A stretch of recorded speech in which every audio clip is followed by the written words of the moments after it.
So now I have the honor of introducing our next speaker, Dr. Janet Choi, a board-certified otolaryngology head and neck surgeon, say that a couple of times, and a fellowship-trained otologist, neuro-otologist at Keck Medicine of USC, specializes in treating ear-related disorders. Dr. Choi's research interest centers on addressing stigma associated with hearing loss and hearing device use and improving utilization of hearing health care. She earned her medical degree from the Johns Hopkins School of Medicine. Yay. I'm an alum. Completed her residency in otolaryngology, head and neck surgery at University of Southern California, and her fellowship in otology, neurotology, and lateral skull-based surgery at the University of Minnesota. Please welcome Dr. Choi to speak about hearing loss and its impact on cognitive function.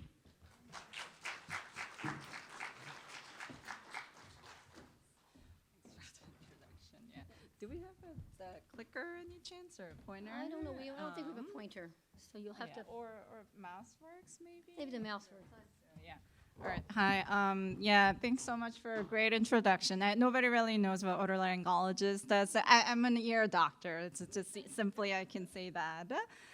So my name is Janet Choi. I'm a faculty with the ENT department, and I specialize in ear-related disorders. My research background is actually mostly on the public health and the epidemiology. I really love the conversation that has been happening this morning. We can sort of step back aside, and then we're going to look at this association with the hearing loss and cognition more on a population level. It's an honor to be able to sort of be in this setting and a very collaborative work. I'm really excited for the rest of the talk today too. So with that, I have no disclosures, unfortunately. For the key objectives today, so I just wanted to go over the current research findings on this association between hearing loss and dementia, and I will also go over some of the potential mechanisms underlying this association. Then I wanted to present the existing data on the effects on the hearing rehabilitation, such as hearing aids and the cochlear implantation on the cognitive function. And then I would like to end with some of the public health implications, actionable items, and the future directions. So the auditory pathway itself is very complex, as you can imagine. It involves a lot of different organs and the structures. For the purpose of this presentation, we can sort of simplify and just think of it as sound entering the ear, and then the input of the sound ascends into the brain. And if you're someone who has normal hearing, it'd be really easy to understand someone just saying this next to you, right? I find myself frequently asking people to repeat themselves. But imagine you're someone who has a significant hearing loss, and this is what it's gonna sound like, because you're gonna miss some of the phrases, some of the words. It's gonna say that I find self, writtenly, peep, read selves.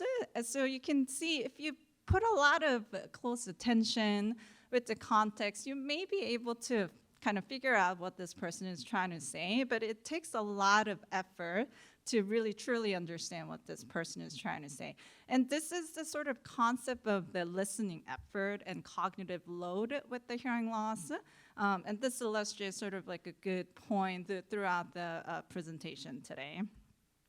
So one of the early discussions that sparked this research area came out in 2011. So it's sort of relatively new research findings.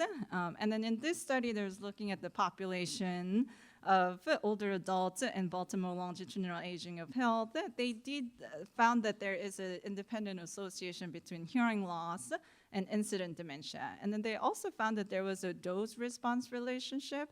So those people who have more severe levels of hearing loss were more likely to have higher likelihood of dementia in the later life. And since then, there has been numerous studies. I'm sure all of you probably saw studies coming out, hearing loss and dementia. So people, probably some of the patients, a lot of my patients actually come up to me, do I need to do something because I have hearing loss because I don't want dementia? So far, just based on the evidence, this is something that I would comfortably say, that dementia is more common among people with untreated hearing loss, and then people with untreated hearing loss tend to perform worse on the cognitive test. And then people with untreated hearing loss tend to develop cognitive decline earlier than the peers with normal hearing. So this is just based on summarizing what we know so far. So this is a systematic review that was published in 2018. All of you probably know this various cognitive outcomes better than me, and this is just to summarize that the researchers found that there is an association with the hearing loss and cognitive outcomes across all different sorts of domain. You can see for attention here, I don't know if you can see my clicker, but attention, delay recall, fluency, global cognition, and the list goes on and on. And then they found this for both cross-sectional studies and also for the longitudinal cohort studies as well here. And then they also looked at more clinically relevant outcomes, defining cognitive impairment based on the cutoff scores, right? And then they also looked at the clinical diagnosis of dementia. And as you can see, overall, there is a significant association between hearing loss and cognitive outcomes. And this is another study, sort of the major study that came out in 2020. Maybe some of you are already familiar with it. This is the Lanchin Commission group, and they looked at 12 different potentially modifiable risk factors for dementia, including hearing loss. And then in their pooled analysis, they calculated something called a population attributable fraction, meaning that this is a proportion of a disease incidence in a population due to a specific exposure. And then in this analysis, they found that the hearing loss in midlife contributes to 8% of development of dementia in later life. And surprisingly, this was higher than some of these other known risk factors that includes less education, traumatic brain injury, hypertension, alcohol, obesity, smoking, and a lot of these medical comorbidities too. And for the caveat, obviously they were assuming 100% causal relationship between hearing loss and cognition, which is most likely not true. And then in this analysis itself, they weren't really looking into the additive or synergistic effect with the multiple risk factors. But still, it was sort of interesting thinking that in this analysis, if we can eliminate hearing loss per se, that we can prevent 8% of the dementia. So that's actually a pretty striking number. But the question still remains, right? Is hearing loss still just a mere indicator of early dementia from common pathology that's shared between these two diseases, right? Or is there really a causal relationship? And if there is a causal relationship, can we actually modify the risk by treating the hearing loss? So these are sort of the main questions in this field still. So this is sort of summary of the literature so far. So hearing loss is a possible biomarker and a potentially modified risk factor for cognitive decline, cognitive impairment, and dementia. And then there needs to be additional research and randomized controlled trials to examine the role of hearing loss treatment and also understanding these causal mechanisms. So I can introduce some of the underlying mechanisms hypothesis. So one could easily say, yeah, there's probably a non-causal mechanisms. They share a lot of systemic vascular disease or genetics predisposing to both diseases, right? And if this association is completely attributable to non-causal mechanisms, then just treating hearing loss is not going to do anything, right? But there are also a lot of hypotheses along the line of causal associations right now. And then I sort of just largely categorize into three entities, and then we can go over each one by one. So the first hypothesis, more so on the sensory deprivation hypothesis. So in this hypothesis, just having this prolonged sensory deprivation, just not being able to hear, not having this auditory input from hearing loss, actually may have an effect on the brain structures. And some of the evidence that support this hypothesis is that people found that the hearing loss is associated with reduced gray matter density, reductions in the temporal lobe volume, and then the brain regions that notably affected are pertinent for semantic memory. And then the reduced white matter microstructure integrity in cortical regions were crucial for cognitive processing too. And in this hypothesis, some of these other sort of interesting questions will be then what does the duration of the sensory deprivation matter? Like if the person was having hearing loss for 1 year versus 10 years for 20 years, when do we really need to intervene, right? Is there a critical age for intervention? So that's still sort of big questions in our field right now. And then the next set of hypothesis is on information degradation hypothesis. Somebody called this the cognitive load. So imagine just kind of looking back, remember how much the person with the significant hearing loss takes a lot of effort to be able to understand this person is trying to say, right? And in this hypothesis, there are also some of these supporting evidence. One study found that the additional processing required to compensate for degraded auditory perception draws on the same resources needed for other higher level cognitive processing and semantic coding. And then another study also found that the increased cognitive demands required to appropriately encode auditory stimuli requires extensive listening efforts and also draws from the memory, attention, and executive function. And there's another study sort of hypothesized that having this increased cognitive load all day due to hearing loss, and then the ability to compensate for this cognitive changes decline over time, resulting in the earlier presentation of clinical symptoms in dementia.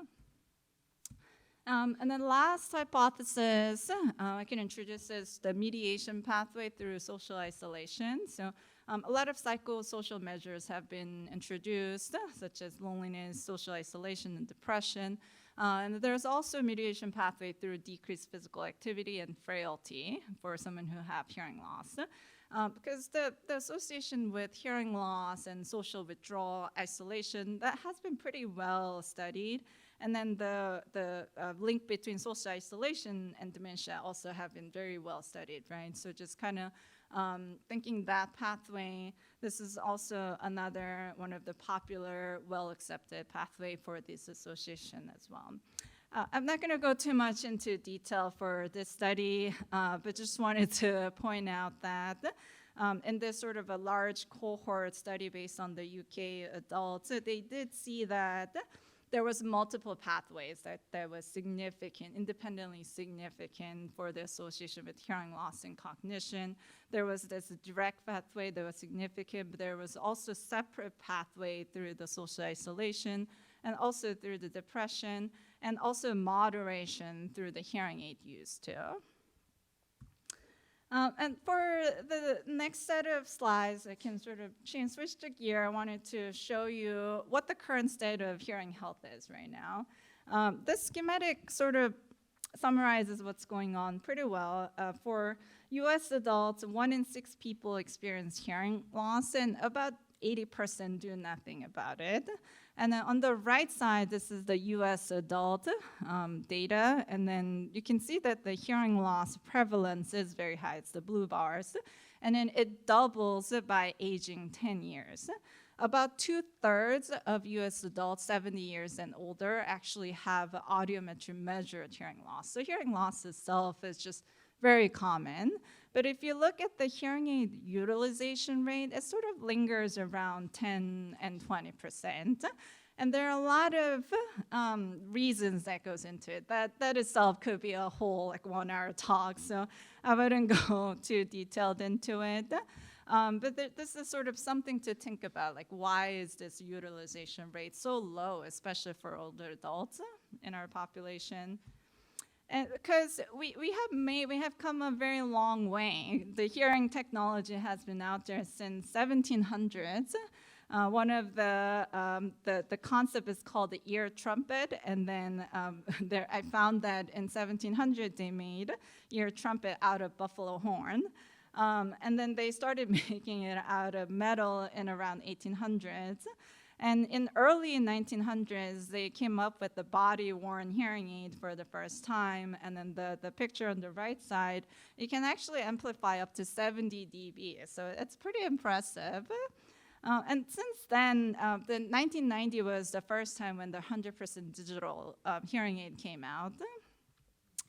And since then, there have been enormous technological advancement. Really, the hearing aids that has been around 20 years is very different from what we have as an option these days. So we have something called a lyric, which is 100% invisible hearing aid, which also has its own limitations. And I'm sure you've also heard a lot about the over-the-counter hearing aids becoming an option, so it's directly available for the consumers.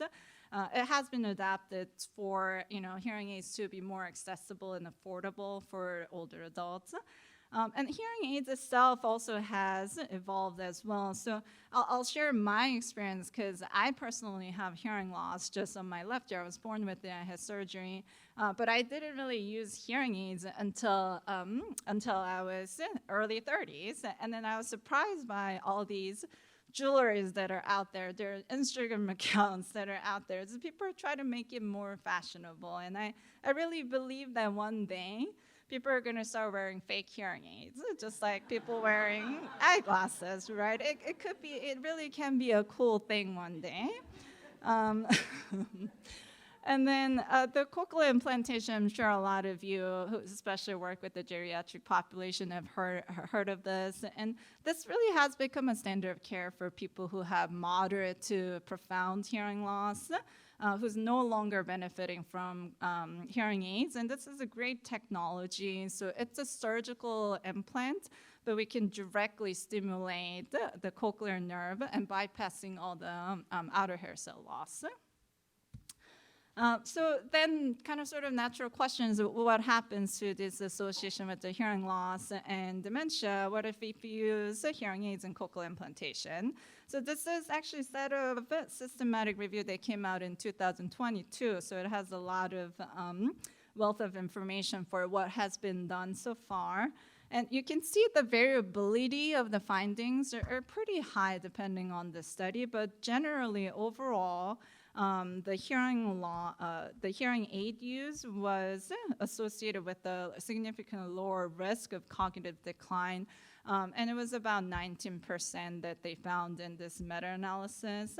And they also show that there was a 3% improvement in short-term cognitive test scores after using hearing aids in this population. And this is a study from my research group. I just wanted to introduce this because this caught a lot of national and international attention, which is very exciting. So we were looking at this national population database and wanted to see if there is an association with the hearing aid use and mortality. And in this study, too, we were able to find a dose-response relationship with the hearing loss and the mortality risk itself. So on the top, you can see that's a mortality rate over 20 years of follow-up for people who have normal hearing versus those people who have mild hearing loss, moderate, and severe to profound hearing loss. And then after that, we wanted to look at whether regular hearing aid use, so not those people who tried hearing aids but not using it anymore, because there are a lot of them, unfortunately. But we really wanted to look at people who report using hearing aids regularly. And in this group that we did find that there was a 24% mortality risk reduction compared to those people who never used hearing aids before. And this was adjusting for severity of hearing loss, age, insurance status, socioeconomic status, and other medical comorbidities too. And again, observation studies are still limited because the hearing aid users and non-hearing aid users they're two completely different people. So, hearing aid users are more likely to be older, they have higher degree of hearing loss, but at the same time, they're generally healthier, and you could argue that they do have cognitive ability to actually able to use hearing aids, and that they're probably more likely to be health conscious and then follow medical directions compared to those people who doesn't want to use hearing aids, right? So there are several ongoing randomized control trials right now. This is one of the biggest study. They published a 3-year follow-up results last year. And what was interesting in this was that in their primary analysis, they were including about 900 older adults, and then on the total cohort analysis, they didn't see any reduction in 3-year cognitive decline with the hearing aid use compared to the control who didn't use hearing aids. But they did a subgroup analysis, so they have 2 sort of different cohorts. One was recruited from the ERIC study, so they have, those are for the cardiovascular disease, so these group tend to be older, they have more medical comorbidities, and in this particular group, they did see that there was a 48% reduction in risk of cognitive decline for hearing aid users compared to non-hearing aid users. So that was pretty significant. And again, this was a 3-year follow-up study, so I mean, how long does it take for you to get the full impact of hearing loss? So those sort of kind of remains as a question. Okay, so yeah, so there's still some questions remain. So does that mean that there's a differential impact of hearing loss and cognitive decline? Do we really need to target providing hearing aids for people who have higher risk for dementia, right? So that's still a question. And can hearing aids or cochlear implants can really be an option as a prevention and intervention for dementia? So the main question is, can treating hearing loss would actually prevent dementia? So we still don't know that yet. Can treating hearing loss for people who already have cognitive impairment or dementia, can we slow their dementia progression? So that's another question too. So I didn't want to leave you with all of these questions, so I wanted to give you some answers. So what can you do if you see someone who have hearing difficulties? It's very straightforward. Just offer them diagnostic hearing test. That doesn't cost money, and they should have insurance, hopefully, that would cover the diagnostic hearing test. And just knowing the type and severity of your own hearing loss, I think it's very empowering, and then it's very important. And you can actually monitor your own hearing loss over time as well. And then if the patient happened to be someone who report that they have communication difficulties and are indicated for hearing aids, I always encourage them to at least do a hearing aid trial, because all states have a free hearing aid trial for 4 to 6 weeks. So when they do the trial, I tell them use it for all waking hours for 1 month, and then see if you benefit from it or not. And if you still don't, if you still have some sort of difficulties with it, you can always get a full refund. And what about for patients with dementia? So we don't really have guidelines for treating hearing loss for people who have cognitive impairment, right?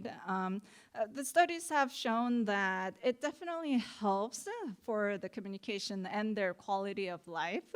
But as you can imagine, the prescription hearing aids are costly. They cost about, like $2,000 to $4,000 per pair. And it's really hard to, especially older adults who have dexterity issues, it's really hard for them to manipulate it, especially if they have cognitive impairment on top of it, right? There's some options that has been explored. It's called the personal sound amplification products. So they're cheaper, usually sort of. I like the pocket talker option. It's very simple to use. It's power on and off, and it has volume, and then the person can basically sort of adjust the volume themselves, and that's just $140 on Amazon. So that is a great option, and it has been used in inpatient settings and also in the nursing home settings. I would like to end this talk with 2 quotes for people who have hearing loss for their lives. Marlee Matlin, she's an Oscar-winning actress for Children of a Lesser God, but she was also featured in a recent movie called Coda. I don't know if any of you have seen this. It's a great movie. If you haven't, I highly recommend it. But she said the handicap of deafness is not in the ear, it is in the mind. And Helen Keller also once said, blindness separates people from things, but deafness separates people from people. And really, to the core of our collaborative work, I think we all just share a very simple goal. We just really want to reconnect people who have dementia and hearing loss to their loved ones and the world around them, right? So we just have to listen closely to the science, but also the stories of our patients. All right, so that's it for my talk. And then, yeah, that's my email. So, and then I'm happy to answer any questions right now.